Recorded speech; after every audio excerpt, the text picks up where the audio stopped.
No food. Does anyone want some? Got nuts in it. Hey, what's going on, everybody? How are you guys doing today? Welcome to another episode of the Power Up Podcast. It is Tuesday. Little tired, mentally, physically, all that stuff, but we are here and we are raring to go. We got some articles pulled up here. Not sure how long the show is going to be this time around. We got some. I don't know how long. We usually try to do like an hour or so.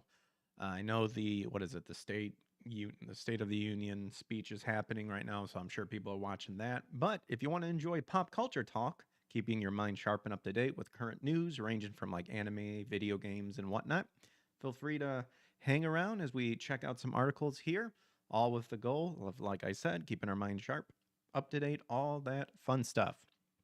One of the big things that I'm kind of excited about is Neon Genesis Evangelion new series was just announced, and it's going to be, I think, written and possibly even also directed by the person who made Nier Automata. So that's pretty cool. Also involving that, since it was the 30th anniversary of Neon Genesis Evangelion, Studio Kahara's being really pretty much buttholes in terms of determining that the Asuka short that was shown at the anniversary, they're not going to make it available to stream. And if they're declaring that they might take legal action to people who like show the video and stuff, which is absolutely retarded. Like, why would you just be like, oh, this part of the world that like we could get money or something? Yeah, we don't want it. So it doesn't make sense to me. The new Microsoft CEO is under hot water as well. Apparently, just getting wrecked online for promoting AI, having responses on X post seemingly be AI, and then revealing her gamer tag and what she has been playing is also kind of fishy. So we'll look into that along with some other articles as well. If you enjoy the show, make sure to hit that like and subscribe button. If you don't, you can also hit the dislike. Leave a comment if you want. It's all good. I don't give a fuck. But yeah, let's hop into this. Let's go. What's up, Mr. Sardock says, hi, lurking in chat, listening, very tired. So we'll see how long till I pass out. I feel you too there, dude. I've been mentally just exhausted with a bunch of stuff happening IRL, but that's all right. So starting off with Niche Gamer. So we have apparently have officially gotten a release date for the new Marvel's Wolverine game. Still kind of hesitant just because, I think Sweet Baby Inc. has been involved in this game. But apparently it's being released in September. Both publisher Sony and developers Insomniac Studios have announced a release date for Marvel's Wolverine, their new action-adventure game focused all on the shredding superhero. Set to launch on PS5 September 15th, and wish listing is now available. Hey, I have a PS5. And we get kind of a rundown of the previous announced game, plus a trailer. Now, I played the Wolverine's Origin game. That game is actually pretty dang good. Very bloody, very graphic if you get the Uncaged edition, and especially the PC version, because you can then mod it a little bit and stuff. And I actually played that not too long ago. You can find the playlist on my YouTube. So, they're trying to hype this up as also kind of being something similar, but we'll see what happens. So as he searches for answers about his past, Wolverine will do whatever it takes, unleashing brutal claw combat, violent rage, and relentless determination to cut through the mystery of the man he used to be. So from Insomniac Games, the developers of the critically acclaimed Spider-Man franchise, now you've got Marvel's Wolverine, an all-new take on an iconic character based on Marvel's comics. And then you kind of get like a rundown here of the features that included. So I guess this is the most recent trailer we have right here. There you go. Oh, it's literally only 7 seconds long. Okay. And it's literally just the arcade hell. Oh, side scrollers. That's Blabs right there. Yeah, they're doing an arcade thing side scrollers here. They just had the Real Game Awards yesterday, and they're going to plan on doing an arcade marathon all this week, is what their plan is. And I'm going to try to make it to one of these days. Today, like I said, just a lot of stuff happening, and I'm just tired here. So, yeah, that one wasn't a really long article here. Literally just an announcement of September 15th. You can keep an eye out for this game. Will it be good?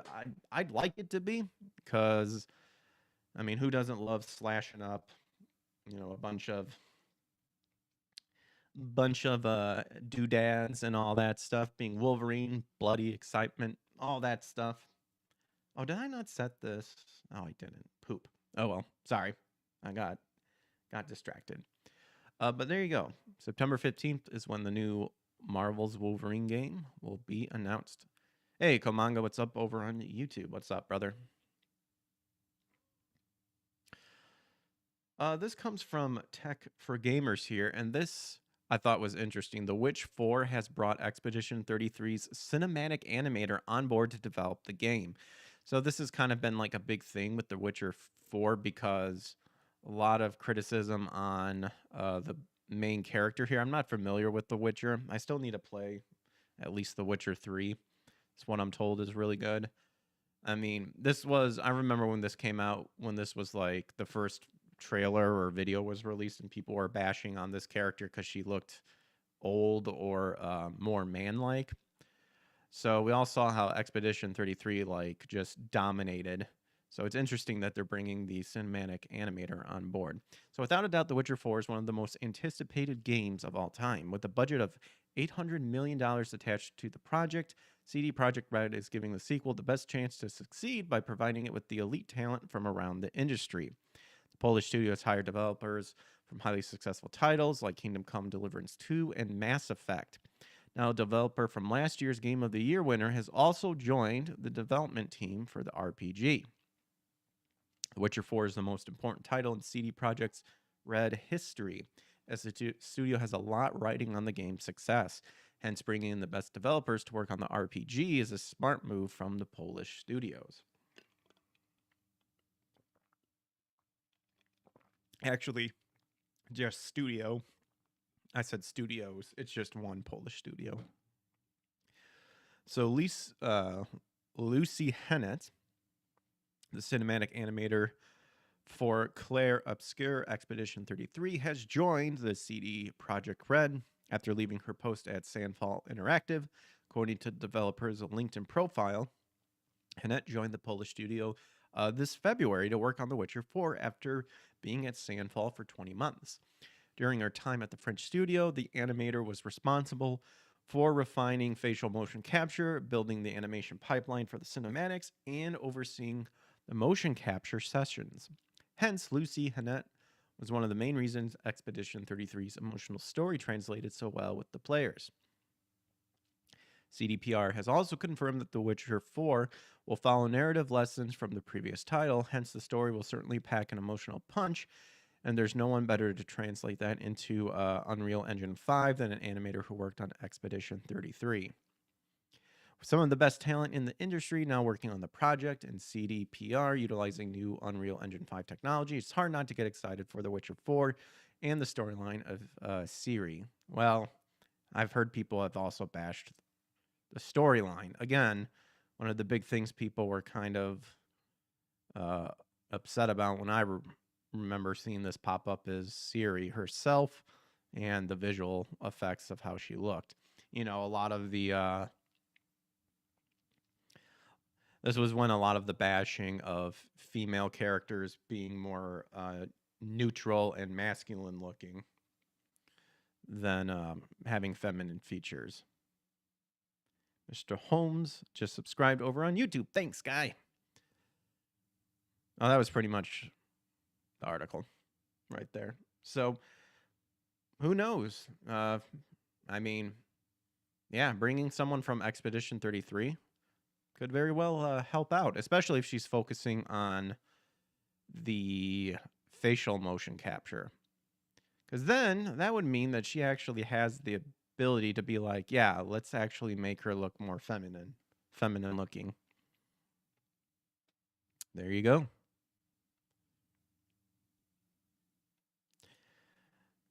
So we just, I say I just saw, you would think that there would be a lot more news coverage of this. Like we saw when, Rob Reiner murder happened, all that, the son being like the main thing.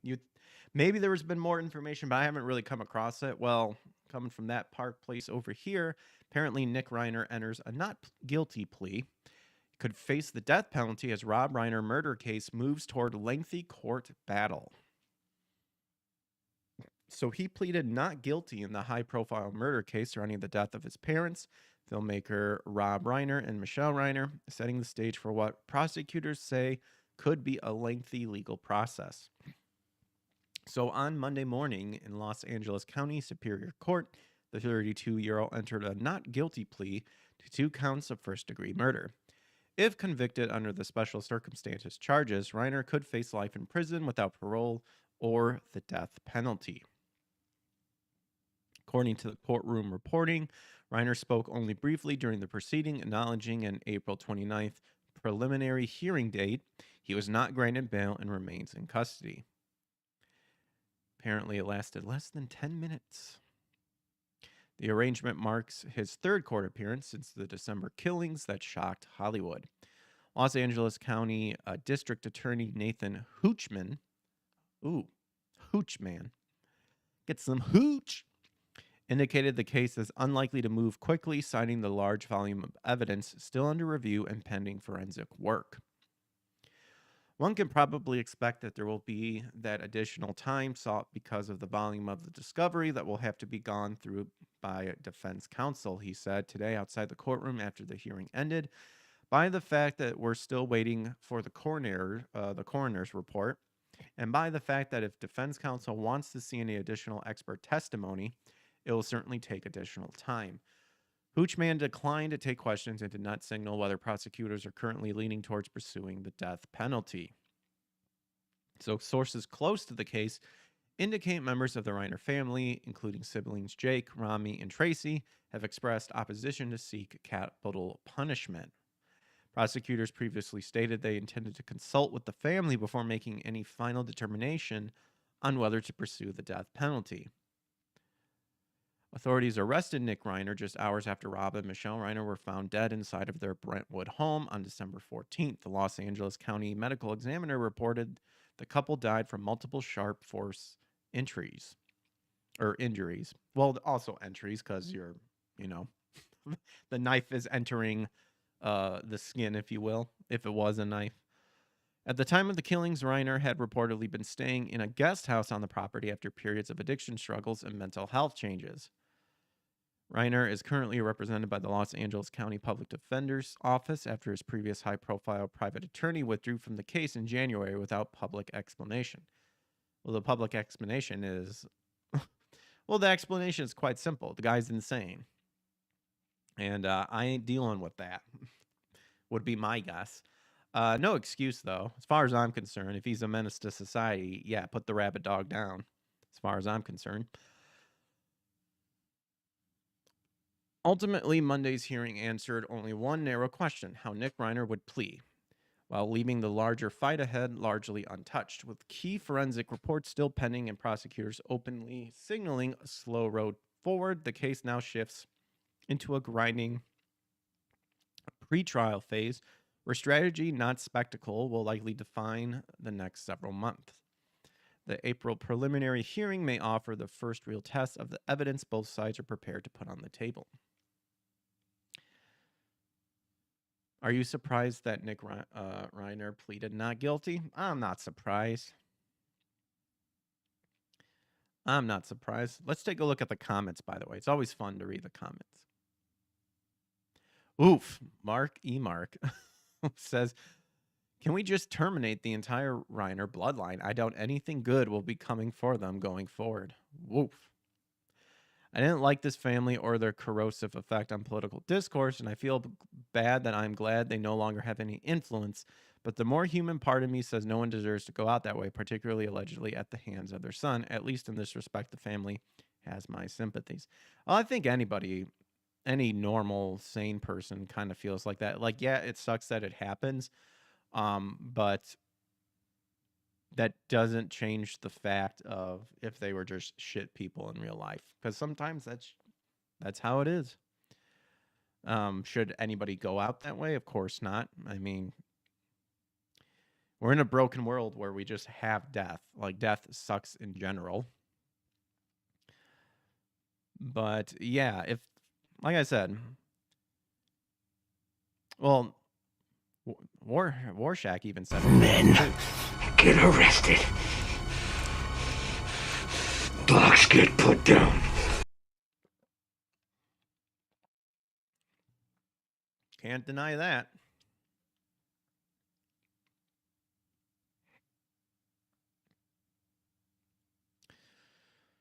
All right. Well, this has been a video game that I've been kind of looking forward to, but unfortunately, Mouse PI for Hire has been delayed again, and apparently it is now till April. So PlaySide Publishing and developer Fumi Games have announced another delay for Mouse PI for Hire. Their classic cartoon-style boomer shooter is foregoing its previous March 19th release for one a bit later on April 16th. When the Mouse Boomer shooter does launch, it'll be available across multiple platforms: Steam, Xbox One, Series XS, Switch, PS4, and PS5. Here is the full word from the team on the delay. They said, "Hello, everyone. Today we have an important update to share with you all. We have made the decision to move the release date of Mouse PI for Hire to the 16th of April 2026. As we approach the final stages of development, we want to ensure we are taking the extra time and care needed to make Mouse PI for Hire an experience to remember. We remain unwavering in our goal to deliver you the best game we can, and that will take just an extra few weeks. We are excited to share more of the game with you in the lead up to launch. From the bottom of our hearts, thank you for your incredible support, Fumi Games and PlaySide Studios." And actually, on a past show, we actually watched some of the gameplay, and it looks pretty dope. It's that old school, 50s cartoon art style, very Cupheadish as well, if you want like a comparison. But yeah, it actually looked pretty dope when we watched the gameplay footage. We skimmed through it a little bit because I usually try to avoid spoiling anything, especially with like Resident Evil Requiem coming out this week. Like, I've been avoiding all of that stuff because we should be getting that Friday at some point. Hopefully we'll play it. If not, for sure Saturday. Not going to be day one because I snagged a physical copy. Part of me wish I should have grabbed the deluxe version that was on Amazon, but oh well, I kind of decided a little bit later. But who knows, we could maybe get a copy later on.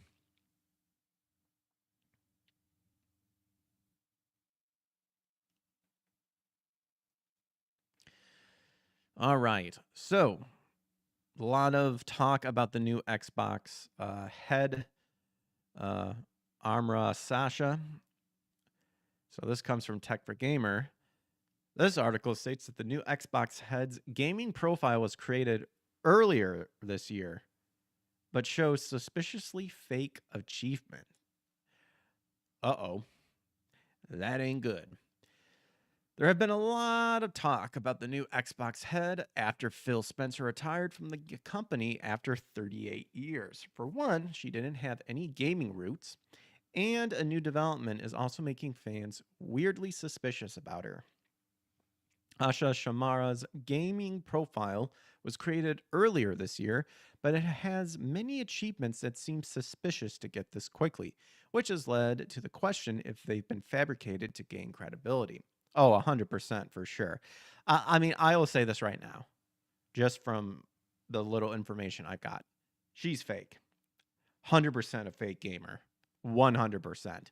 Because I think she's like the third in line. So you had Phil left, and then I think there was someone below him. He didn't want to do it either. and then we landed on her. But my gut instinct says fake. Like, she's not a gamer. She's not a gamer, and they are desperately trying to make it like, oh, no. Like, it's in good hands. It's in good hands. Do we have this one pulled up too? Yeah, AI. Yeah, Xbox new boss has deep AI roots, but no gaming experience. Okay, so that's another article we could read too. We had one. I have another one pulled up too, involving the AI. Supposedly she's using AI in like her X post. But we'll go back to this one here real quick. So Shamar recently revealed her top 3 games, and the answer seemed really artificial, and people have been wondering if she is actually a gamer or just trying to pose as one. Sharma shared her gamer tag on X. She unlocked her first achievement on January 15th, which suggests that the count was created around that time too. Surprisingly, in a short period, she already has over 10,000 gamer score. Oh, dude. Oh, come on. 100% fake. Furthermore, she has 100% in Firewatch and 98% on Ball X Pit, the latter of which she played for 43 hours in just a week. Sharma also has some rare Minecraft achievements that take years to unlock. Oh my gosh. This does not look good at all. She has also been bouncing between random games, typically bigger Xbox names like Fallout, Halo, Forza, and more. Funnily, is that even a word? Funnily? You could have just used a different word, like, interestingly enough, a user suggested Borderlands 2 to her, and her profile shows she immediately jumped into it. Oh, gosh.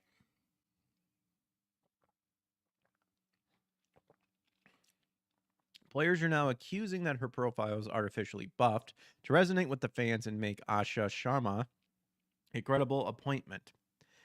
Sharma did say she is starting on a lot of games, but doing this much this quickly is suspicious. That's pretty much what the article is. Yeah. Oh no, it's 100%. Especially if someone's pointed out that she has rare Minecraft that takes years to get. Like, yeah, like LA Noir gigantic X'd out on this. And she has deep AI roots, but no gaming experience. So Xbox just marked a huge shift in its leadership, with Phil Spencer retiring as the head after 12 years, and Sarah Bond also leaving. Amid this, the total control of the gaming division will be held by Matt Booty and the newly appointed Asha Shamar. Phil Spencer hadn't been meeting the expectations for a long time now, but fans are even more skeptical about the new head based on her profile. She has extensive roots in AI, but no gaming experience. Appointing someone who hasn't had any gaming experience as the head of the Microsoft gaming division doesn't seem like the right move on paper, but it's currently too soon to judge. Oh no, it is actually just right to judge. Asha Shamara joined Microsoft in 2024 from Instacart. What? Dude, no way. In 2 years, head of the gaming division. Oh my gosh. Give me a break. Bullshit. Since then, she has been serving as the president of product in the company's core AI business, so she has deep roots with AI, but nothing related to gaming. Now she has been working with Phil Spencer for a few months, so she must be well versed with the company's model now. Fuck no. Nonetheless, fans won't really be satisfied until they see the results, which obviously take time. She is committed to a lot of promising things. She notes that they aim to introduce new business models that will reinvent games, help Xbox reach its lost heights, and go out of the box and take risks.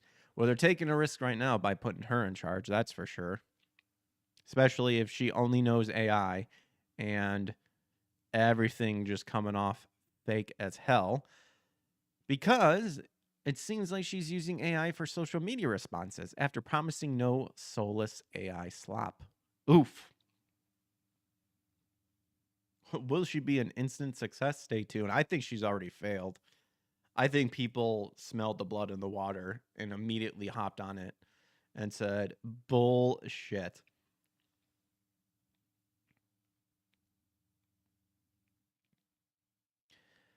So we've already repeated this multiple times.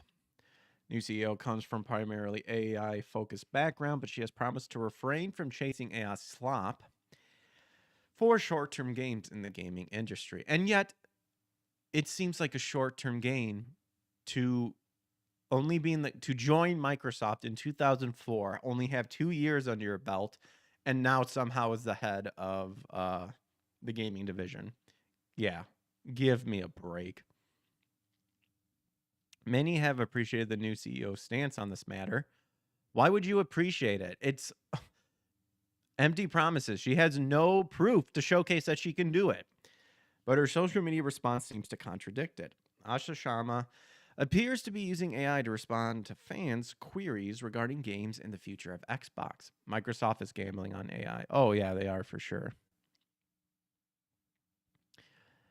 AI has become an increasingly controversial topic in the gaming industry, and this latest discourse revolving around the new Xbox CEO has only added fuel to the fire.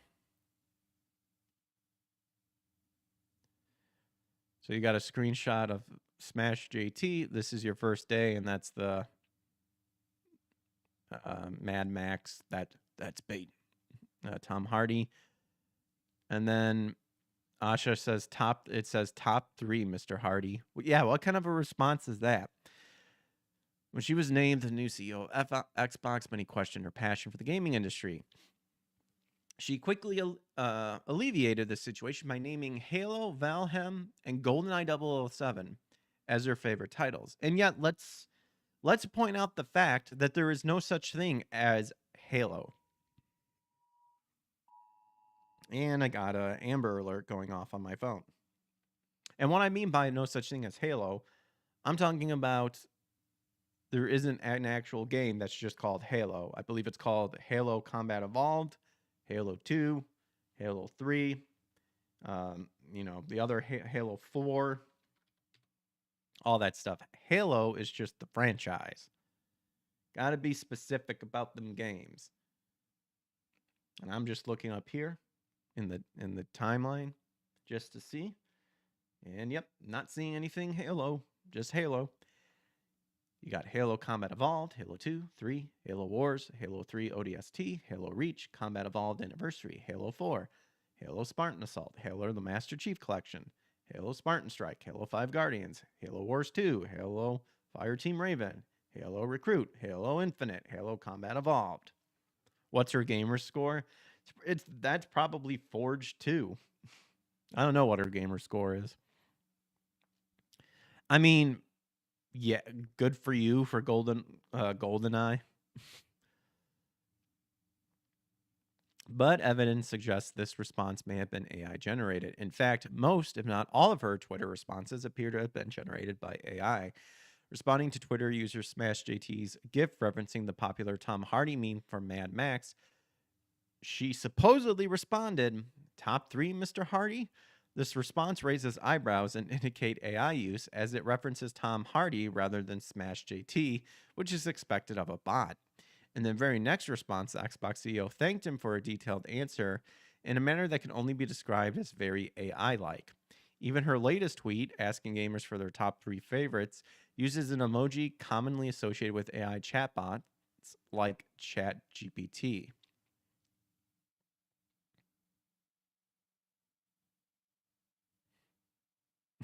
And we immediately have Savvy down here. Oh my gosh.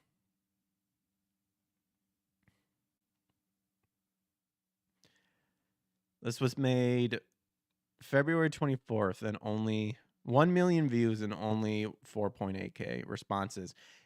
And 4.7K, I said hearts, 4.7K responses. So literally a ratio, like an close to equal ratio.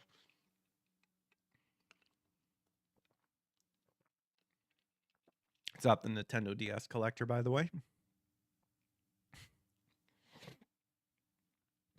Add to this the fact that GoldenEye 007 is more or less never referred to as 007, as it does appear like the current Xbox chief is using AI to respond to fans on social media. Many suspect that she has set up a dedicated bot for her Twitter account, or there's just a really retarded intern doing that.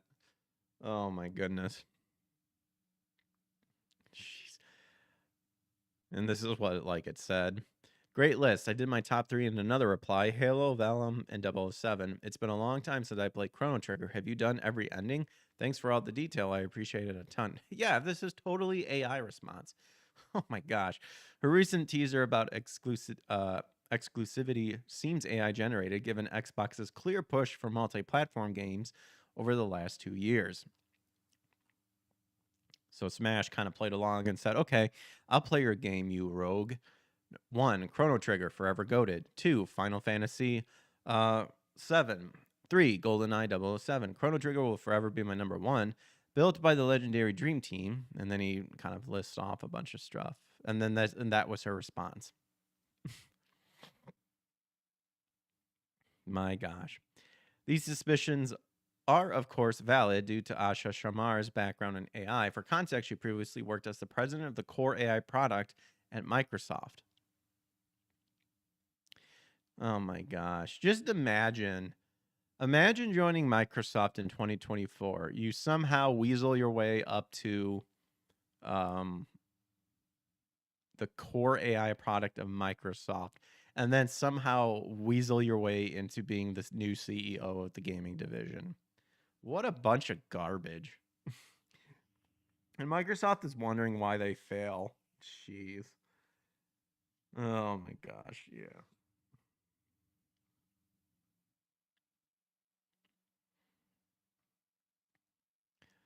So this could be a little bit more detailed article, because that Park Place also covered this whole debacle. The Xbox gaming community was surprised Friday evening by a shakeup in the company's corporate structure. Both Phil Spencer and Xbox president Sarah Bond confirmed they were stepping down from their respective positions, in a move that raised question about the future of Microsoft gaming division. Now, days before stepping into her new role as the CEO of Microsoft Gaming, the online profile of Asha is causing industry watchers some concern.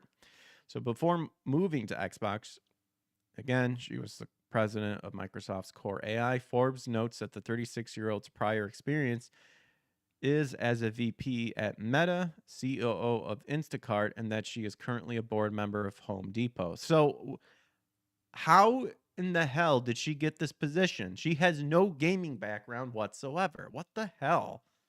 Oh my gosh.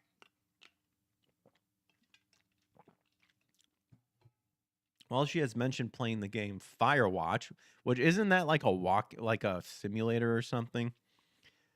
She has no gaming management experience. The decision to make someone with her background CEO of Microsoft Gaming has raised concern among some gamers that she doesn't understand the desire of the Xbox user base. I'd go as far as to say she doesn't even care about gaming. And she'll just use AI to hopefully solve all the problems. In an interview with Variety, she acknowledged that she's entering her new role as an outsider. Yeah, probably the worst thing to ever do is to pick someone who is literally an outsider. However, she said that she's committed to being grounded in what the community is telling us. I mean, the community has made it quite clear. Why wasn't someone who actually has gaming background experience, or heaven forbid is an actual gamer, be in charge? She added that her goal is to, quote, earn the right to be trusted by players and developers. Early online reactions suggest that earning that trust may take time. The X account China Pulse posted a screenshot from her profile on the Xbox app. It notes that all of her gaming achievement across titles like Borderlands 2 and Fallout 76 are dated January 16th, 2026, prompting speculation online. China Pulse suggests that her account was preset by Microsoft PR to build credibility with gamers. This is it. I like that gamers do their research. The deception is wrong and pointless. That being said, if she were a, quote, real gamer, she wouldn't be CEO of anything. Just think back to the Elon gaming scandal. You can't run a company and hit achievements every day. Both demand too much time. That is true. Where Elon had someone, doing his whatever. What did he play again? Something. I can't remember. Was it Diablo? I thought it was something else. Anywho, many users were quick to fill the comments with, "How do you do, fellow gamers?" Yeah, memes with Sharma's picture. Some comments expressed the opinion that first-hand experience with gaming culture is important. However, others noted that both hitting game achievement and serving as a CEO require significant time investment. Simply put, a CEO wouldn't have the time to make leaderboards. And her account is also under scrutiny. Since being announced, gamers have reached out to her through social media with questions about her favorite game. Some have suggested that her replies are overly polished and generic to the degree that many believe her entire account is being managed by an AI bot, though this remains unconfirmed. Yeah, Pirate Nation made a comment about using AI in replies. Oh, excuse me. It's an idea that may not sit well with gamers. While Sharma said in her Variety interview she has, quote, no tolerance for bad AI, the speculation underscores the growing tension between the gaming community and corporate leadership. When authenticity is an important experience, first impressions are important for setting the tone in times of transition. Ultimately, whether Sharma logged her own gaming achievements, X to doubt, or runs her own social media, X to doubt, isn't the main concern. Xbox gamers want to know that corporate leadership will respect the time and financial investment they've made in their favorite platform. Transparency and consistency, more than high scores, is the best means of established credibility. No. At this point, I disagree. I think that the higher-ups do need to be gamers. I think they need to have some sort of gaming history that needs to be shared. I don't think so much of like a gamer score or whatnot, but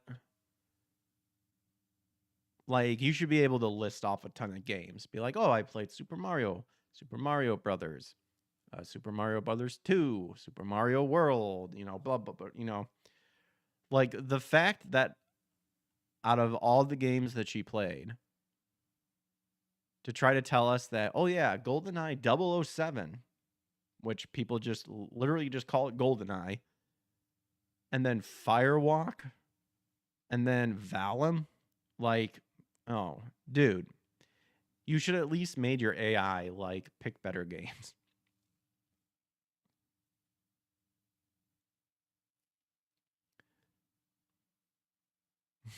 Someone needs to Photoshop some Saiyan armor on her, and then she can be Vegeta and go, oh my gosh, and go super street shitter. Oh my goodness. A lot of bashing. Oh jeez. Microsoft are replacing all its staff with Indians. Oh my gosh. The comments from that Park Place are cooking. One look at her is enough to tell you she's not fit for the job. Holy moly. Like it or not, but women in high positions ruin gaming. I think we get the picture from the comments of that Park Place. Oh, no. Oh, my goodness gracious. Oh, that makes me chuckle.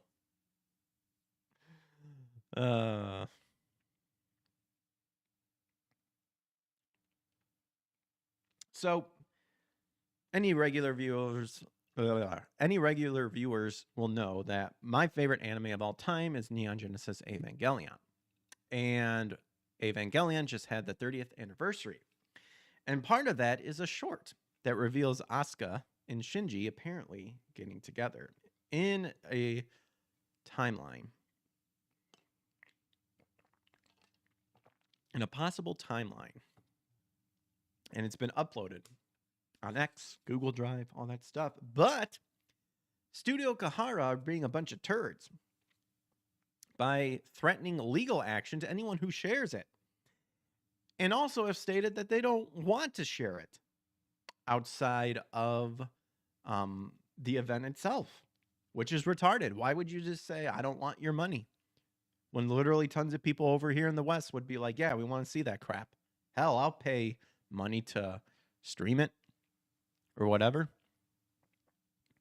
This comes from Yahoo Entertainment.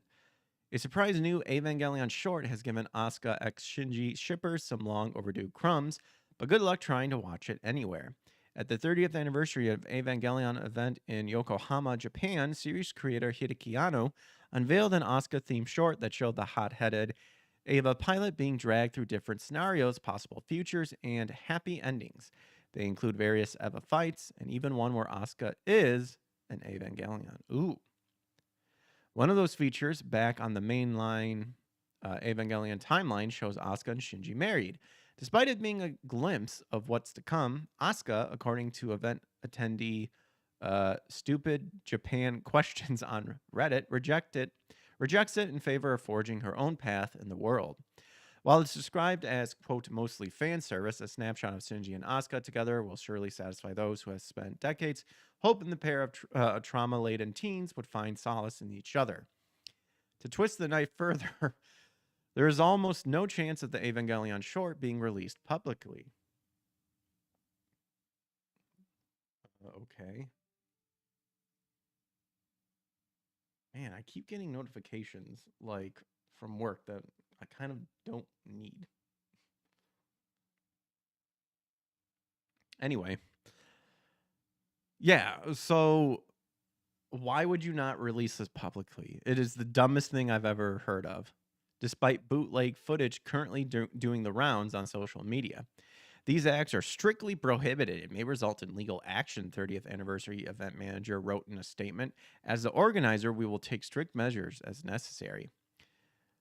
And yet, in better news, a new Evangelion series is currently in the works, written by Nier Automata's Yoko Taro. The project will be directed by Toru Yatabe and Kuzuya Shiromaki, and Kechi Okaba will be composing the score. So I'm interested in. I have the Nier games, but I need to play them. I need to play Nier Replicant, I think, because I think I tried Automata, and it wasn't. It was a hack and slash. I do like my hack and slashes, but it was like mission hack and slashes kind of. It's kind of weird. But then again, I should start it up again to see what's up. So I'm definitely interested to check out this new Evangelion series. And I've got a Game Rant article here that kind of covers this more a little bit. So in the world of anime, Neon Genesis Evangelion is easily one of the most iconic series out there. Created by Hideki Anno, this mecha psychological anime went on to define an era. Well, not just an era, it influenced a lot of anime. And it was also influenced by anime as well.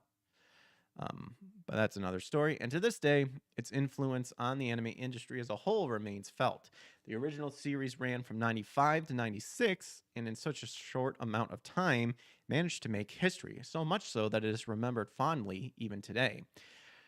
The franchise has continued strong with various releases over the years, but none of them have been remotely as big as to what was announced earlier today, and it's now officially been confirmed that Neon Genesis Evangelion is getting a new anime series, and the new project is officially in production. I also saw a video of, I guess, a new VR, Neon Genesis Evangelion VR, and I don't know if that's going to come to the US, but I'm a little salty because does that mean I have to buy because it actually looks pretty cool. So does that mean I have to buy the PlayStation VR headset? So to celebrate its 30th anniversary, a special festival was announced a while back, held at the Yokohama Arena in Japan, with figures such as Hideki Anno being present. This event lasted for 3 days, spanning from February 21st to the 23rd.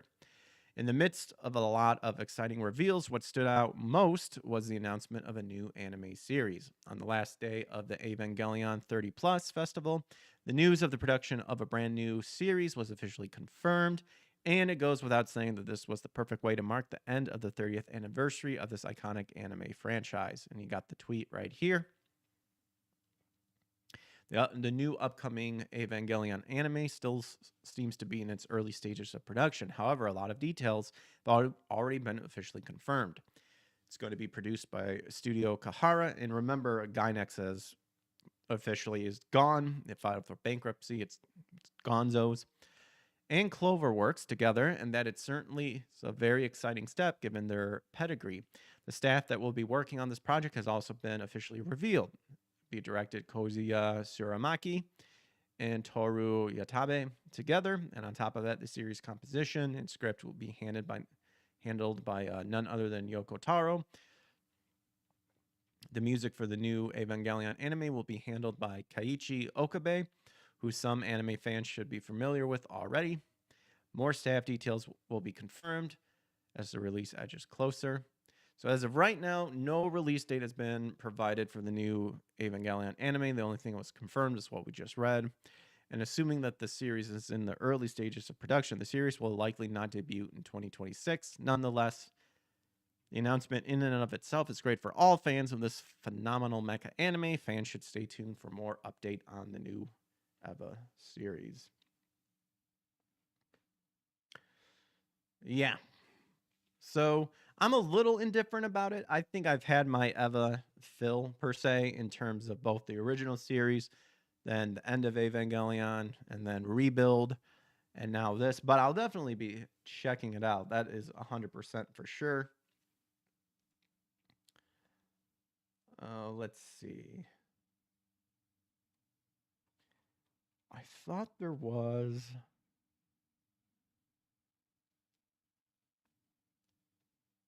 Oh, okay. I thought I had something else. But honestly, that's all I had for you guys. What we could do as we wind down is take a look at games that have been released throughout the years. We'll pull up game facts. And hell, even Moby Gaming. Boop.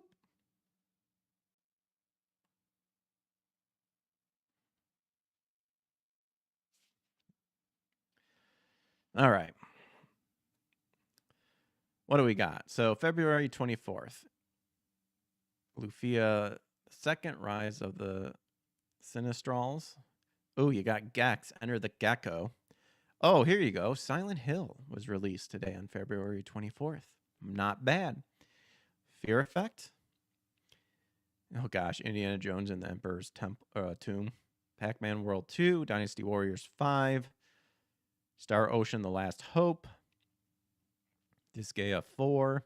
Hey, Dragon Ball Xenoverse was released today. Resident Evil Revelation 2. Ooh, Hollow Knight, very good game. Yeah, some bangers today, that's for sure. Let's take a look more worldwide. Yokuma-kun Makai no Wana for the NES in Japan. Not too bad. That name just stood out to me. I don't know if it's good or anything, but looked pretty cool.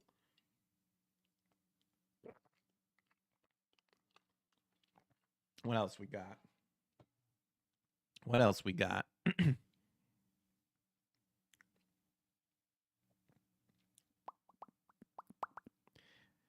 The Windows version of Initial D, Mountain Vengeance. Running in the 90s. Anytime I see Initial D, I just think of that song. Running in the 90s. It's a place where I want to be. Ooh, Mega Man Battle Network 5 for Japan for the Game Boy Advance. We've been playing Mega Man X3. We'll be continuing that tomorrow. Ooh, Black, the PlayStation 2 version for Germany was released. Black's we played that a couple years ago. Definitely has aged, but still not terrible. And that one had, I think, they went pretty insane with the explosion, if I remember right. Like the explosions and the ragdolling and all that stuff. Disco Tycoon.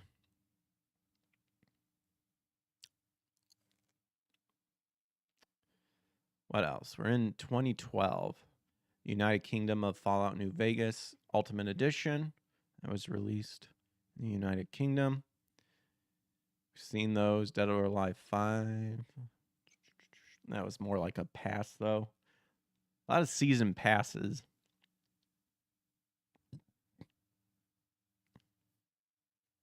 think we pretty much got a good idea of what was released, because I'm not seeing anything worthwhile.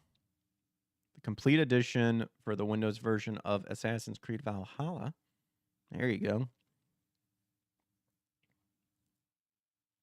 Yeah.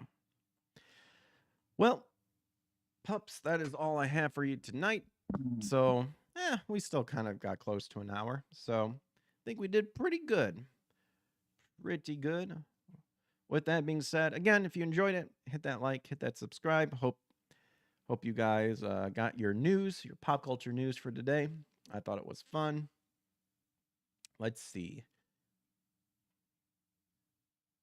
We'll raid Jay. I guess he's watching the...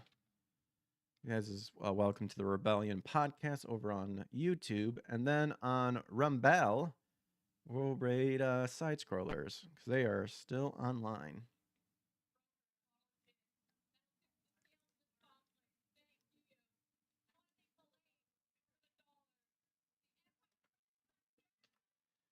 Lurk Pop says, thanks for the stream. You're welcome, guy. I'll catch you guys on the flip side. Take care. Have a good rest of your night. Should be online tomorrow. Don't miss out. Until then, peace.